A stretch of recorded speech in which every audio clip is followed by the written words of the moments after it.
नमस्कार स्वजनों, जय महादेव।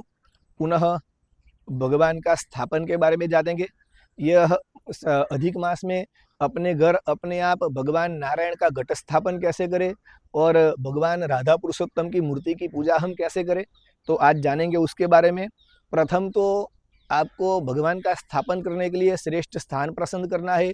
वहाँ एक सरस मजा की चौपाई यानी कि बाजट को स्थापित करना है।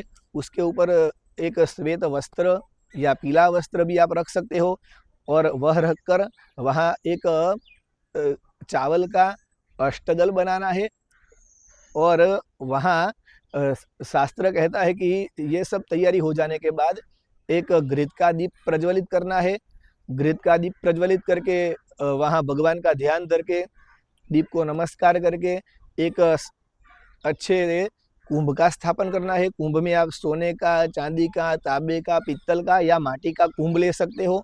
उसको स्थापित करके कुंभ को अच्छे पीले वस्त्रों से सुशोभित करना है और उसके ऊपर एक तांबे के तरभाणे में भगवान राधा सहित पुरुषोत्तम का स्थापन करना है।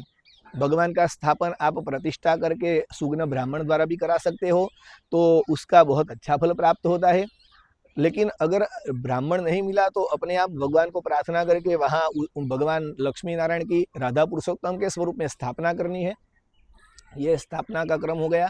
अब भगवान की पूजा कैसे करनी है, ध्यान धरना है। दोनों आंखें बंद करके भगवान को अपने मन में स्मरण करना है और हृदयस्थ भगवान को जागरूक करके मूर्ति में स्थापित करने की भावना से भगवान का नित्य ध्यान धरे। प्रेम से भगवान का ध्यान धरने के बाद भगवान को आसन के स्वरूप अक्षत यानी कि चावल से भगवान का आसन देना है, या पुष्प से भी आप दे सकते हो।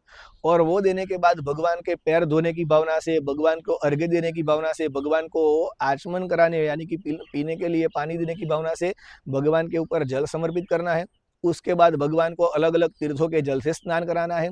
उसके बाद आप भगवान को पंचामृत से, केसर वाले जल से भी स्नान करा सकते हो। नित्य महास्नान कराने के बाद भगवान को एक अच्छे वस्त्र से संप्रोक्षित कर देना है और पुनः अपने स्थान पर स्थापित करना है।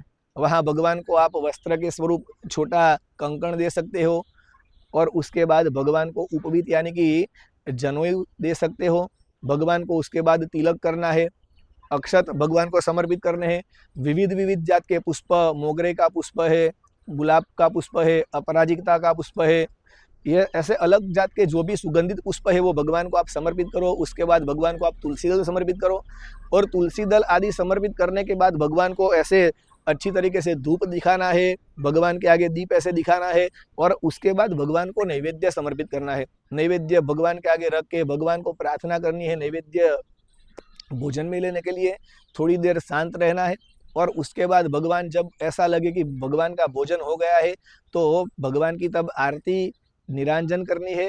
आरती करने के बाद भगवान को पुष्प समर्पित करके मंत्र पुष्पांजलि देंगे। भगवान की प्रदक्षिणा, यह भगवान नारायण की पूजा है तो भगवान की 4 शांति से प्रदक्षिणा 4 करेंगे और प्रदक्षिणा होने के बाद भगवान की कोई माला करो, पाठ करो, स्तोत्र करो, भगवान को नमस्कार करो। उसके बाद भगवान का क्षमापन करके, क्षमापन करने के बाद जो भी हमने नैवेद्य प्रसादी में धराया हुआ है भगवान को वो लेना है।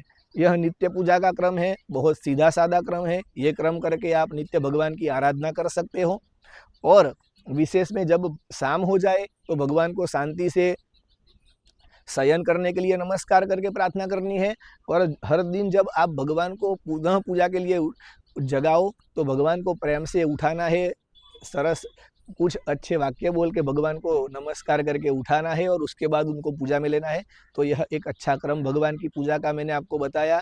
अगर यह क्रम आपको पसंद आया हो, पुनः मिलना हम चाहते हैं, तो इस चैनल को लाइक, शेयर, सब्सक्राइब कर दो तो हम पुनः मिल पाए। जय महादेव, नमस्कार।